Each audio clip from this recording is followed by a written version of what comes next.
For decades, Saddam Hussein had ruled with fear.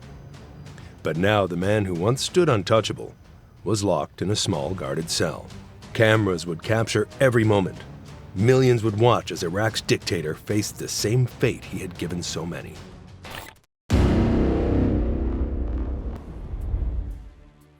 For almost 24 years, Saddam Hussein controlled Iraq in a way that left no room for opposition.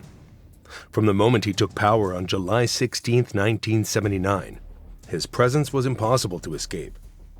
His portraits hung in classrooms, offices, and streets. His speeches filled the airwaves. People were taught to praise him, and many were too afraid not to. Under his rule, anyone who spoke against him risked prison, torture, or death. Families of those accused could also be punished, disappearing without a trace.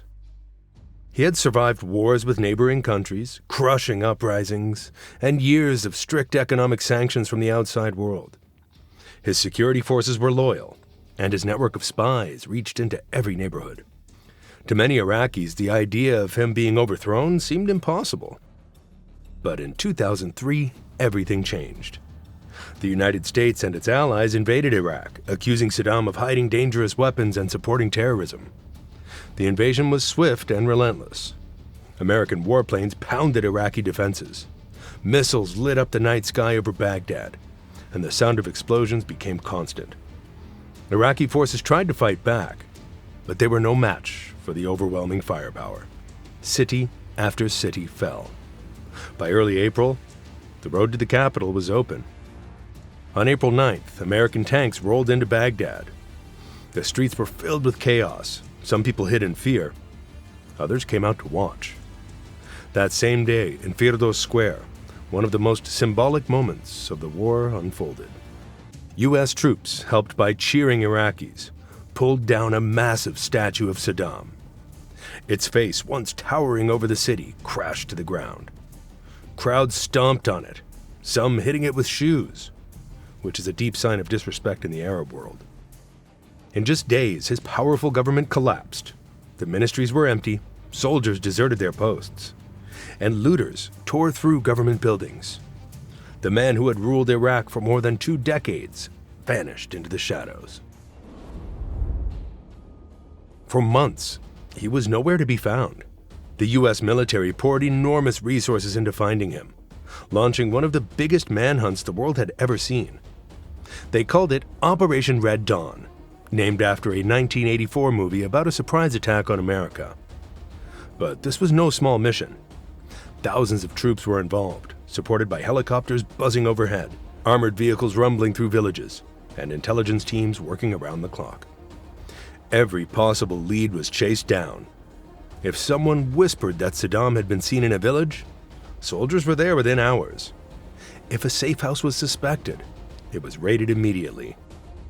His closest aides, relatives, and bodyguards became targets. One by one, they were tracked down, arrested, and interrogated. Each capture brought the Americans closer to Saddam. U.S. soldiers carried a special deck of cards with photos of the most wanted figures from Saddam's regime. Saddam himself was the ace of spades, the card everyone wanted to hold. As the months passed, Saddam's world shrank. The hiding places grew fewer. The Americans kept pressing harder, searching the deserts, combing through farms, and questioning anyone who might know something. They studied his habits and his past, figuring out where a man like him might seek shelter. By late 2003, the trail led to a rural area close to his hometown of Tikrit, a place where Saddam had loyal supporters. On the night of December 13, 2003, soldiers from the 4th Infantry Division and U.S. Special Forces closed in on a small farmhouse in the village of Ad-Dawr. The area was quiet, surrounded by date palm groves and farmland. During the search, they discovered a strange patch of dirt covered with debris. When they cleared it away, they found a narrow opening. It was a spider hole, a tiny underground space barely big enough for a person to lie in. Inside, they found Saddam Hussein. He looked nothing like the man who once ruled Iraq with an iron grip. His beard was long and messy, his hair untrimmed and his clothes worn. He appeared thin, tired, and aged far beyond his years. He had a pistol beside him, but made no attempt to fight. Instead, he was pulled out into the light, blinking after months in hiding. And the hunt was over.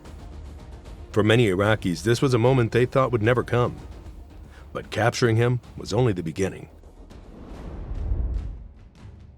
After the capture, he was kept under strict U.S. guard for more than 2 years. He was moved between secure locations, always watched, and never told exactly where he'd be next. The Americans knew that if his supporters found out, they might try to free him. Finally, on October 19, 2005, his trial began in Baghdad. The court could not handle all of the crimes Saddam was accused of. There were too many killings, massacres, and acts of torture to fit into one case. Instead, the judges decided to focus on one event that had strong evidence and many living witnesses, which was the Dujail massacre of 1982. The story of Dujail began on a hot day in July 1982. Saddam Hussein's convoy was moving along the main road, passing through a quiet farming town about 50 miles north of Baghdad. Dujail was home to many Shia Muslims, a community Saddam's Sunni-led regime often viewed with suspicion, especially during the Iran-Iraq War when Shia resistance groups were accused of secretly supporting Iran. That day, members of an underground Shia group decided to strike. As Saddam's motorcade approached, gunfire erupted. Bullets tore through the air, forcing his bodyguards to shield him. Saddam was not injured, not even scratched, but in his mind, this was an act that could not go unpunished. His response was swift and merciless. Within hours, security forces swept through Dujail. Homes were raided without warning. Men, women, and children, some barely old enough to walk, were dragged out into the streets. Families were separated. Mothers cried out as their sons were taken away, not knowing if they'd ever see them again. Those arrested were thrown into overcrowded prisons where they faced brutal interrogations. Beatings, electric shocks, and starvation were used to break them. Months later, the regime staged quick, one-sided trials. There were no lawyers, no real defense, and no hope. The verdicts were already decided. 148 men and boys, some just teenagers, were condemned to death. They were executed and buried in unmarked graves. But Saddam's revenge didn't end there. Dujail's lifeline, its farmland and orchards, was deliberately destroyed. For a farming town, this was more than punishment. It was a slow death. Families were left with no food, no income, and no future. The attack that had lasted mere minutes had now condemned an entire town to years of suffering. Saddam's trial itself was tense and dangerous. It was held in Baghdad inside a heavily guarded courtroom, surrounded by concrete walls and barbed wire. Judges, lawyers, and witnesses lived under constant threat. Armed escorts followed them everywhere. Some people connected to the trial were killed, including defense lawyers. The proceedings were broadcast on television, and Iraqis across the country watched closely. For months, Saddam argued with judges, shouted in court, and claimed the trial was illegal. But on November 5, 2006, the courtroom in Baghdad was silent before the judge spoke. The decision was made. Saddam was found guilty of crimes against humanity for the killings, torture, and forced displacement of hundreds of people in the town of Dujail. His punishment was death by hanging. Alongside him, 2 other men also faced the same fate. One was Barzan Ibrahim al-Tikriti, Saddam's half-brother and former intelligence chief, who had long been feared for running brutal security operations. The other was Awad Hamed al-Bandar, the chief judge of the revolutionary court that had approved the mass executions in Dujail. The news spread across Iraq within minutes. In Shiite neighborhoods where many had suffered under Saddam's rule, crowds poured into the streets, waving flags and firing guns into the air in celebration. For them, this was justice finally served after decades of fear. But in Sunni areas, especially in Saddam's hometown of Tikrit and western provinces, the reaction was completely different. Angry protests broke out. People chanted his name, waved his picture, and accused the trial of being unfair and driven by politics. At that time, Iraq was already torn apart by sectarian violence. Bombings, shootings, and kidnappings happened almost daily between Sunni and Shiite militias. The verdict didn't just close a chapter, it poured gasoline on an already raging fire. Tensions climbed even higher, with fears that Saddam's execution could trigger even more bloodshed. Despite these risks, Iraq's new government, strongly supported by the United States, made it clear there would be no long wait. They wanted the sentence carried out as soon as possible, before political pressure or unrest could delay it. The plan was to move fast, avoiding giving Saddam's loyalists time to organize any rescue or large-scale protest, and ending the matter once and for all. The Iraqi High Tribunal had decided that Saddam would be executed before the year 2006 came to an end. For many people, both inside and outside Iraq, the speed of this decision was shocking. Under Iraqi law, once a person's final appeal was denied, the execution had to take place within 30 days. There was no option to delay beyond that.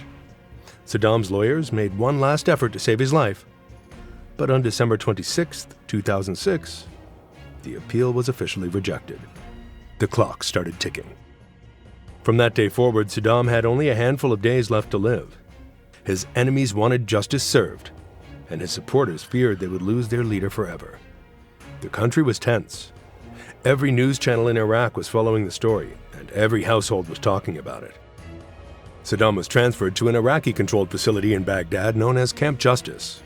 The name was symbolic. This was where Iraq's most serious punishments were carried out. The prison contained a special execution room. It was not built to impress anyone or to allow for a long process. It was small, cold, and purely functional, designed for one purpose only, which was to end a life quickly. The hanging platform was sturdy, the rope already prepared. Everything inside was arranged so there would be no mistakes and no delays. In his last hours, Saddam did not appear broken or frightened, at least not outwardly. Guards who were present said he walked with confidence and spoke clearly. He refused any special treatment, no luxury cell, no soft bed, just the standard conditions given to prisoners awaiting execution. He accepted a final meal of boiled chicken and rice, something simple and familiar. He ate slowly, not rushing, as if time no longer mattered. Afterward, he spent the night in prayer, speaking quietly to himself in the dim light of his cell. The execution was set for the early morning of December 30th, 2006. It was the first day of Eid al-Adha, one of the most important holidays in Islam. Normally, Eid is a time when families come together, forgive each other, and celebrate faith. It's a day linked with mercy and kindness. But for Saddam Hussein, this morning would be the opposite. Instead of joy, it would bring an end to his life. Before sunrise, guards came into his cell. He had been awake most of the night. Saddam was dressed in a dark overcoat over a white shirt, looking calm, almost as if he had accepted what was about to happen. Outside the prison walls, Baghdad was still in chaos.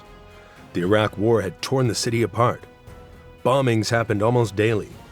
Armed clashes between rival groups were common.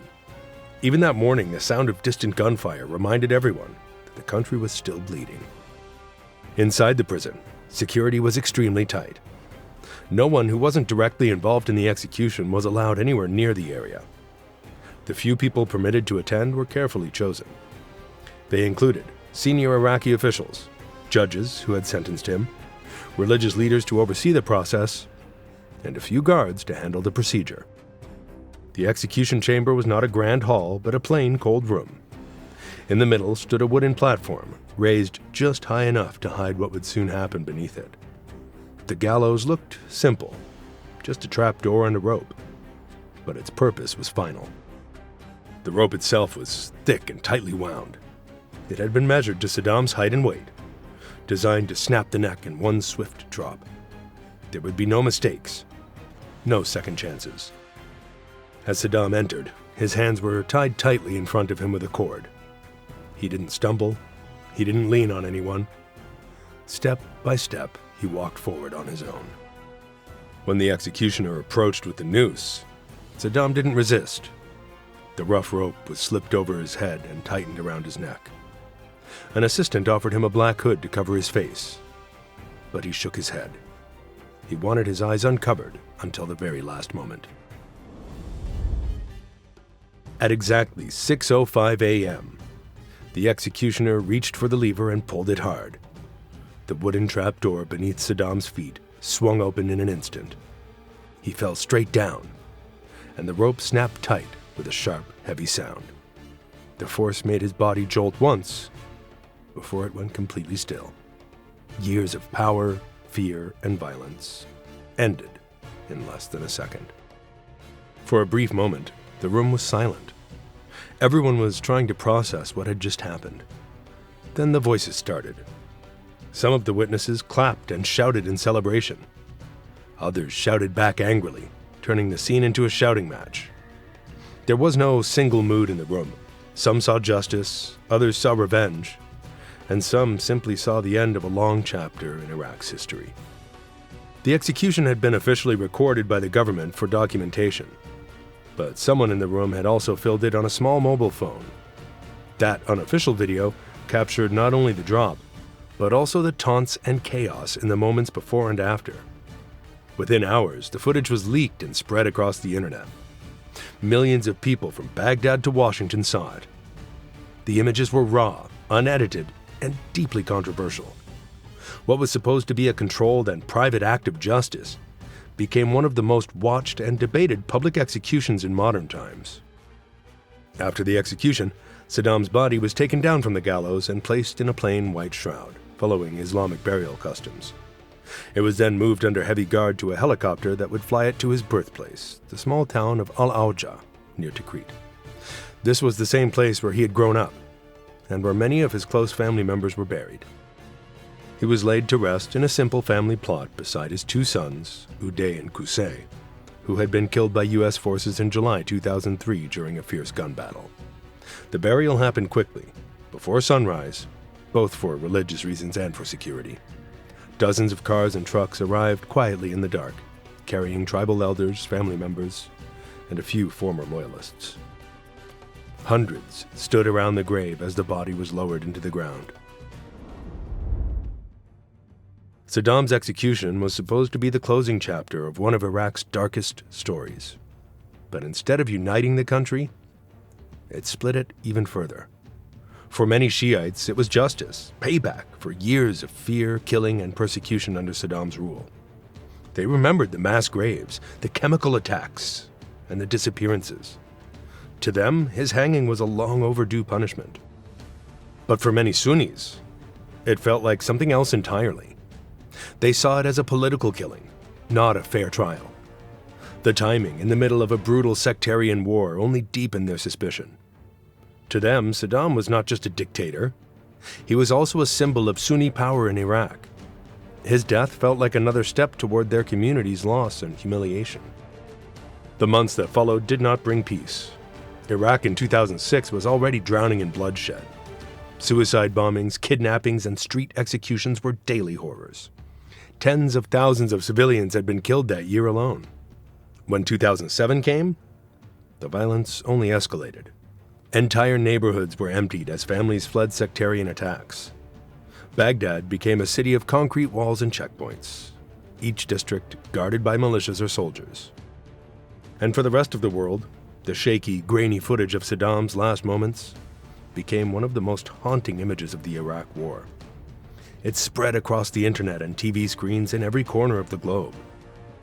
By then, the Iraq War had already cost hundreds of thousands of lives, displaced millions, and shattered the country's infrastructure. The execution did not end the chaos. It simply became another chapter in a war that left Iraq scarred, divided, and struggling to find its way forward.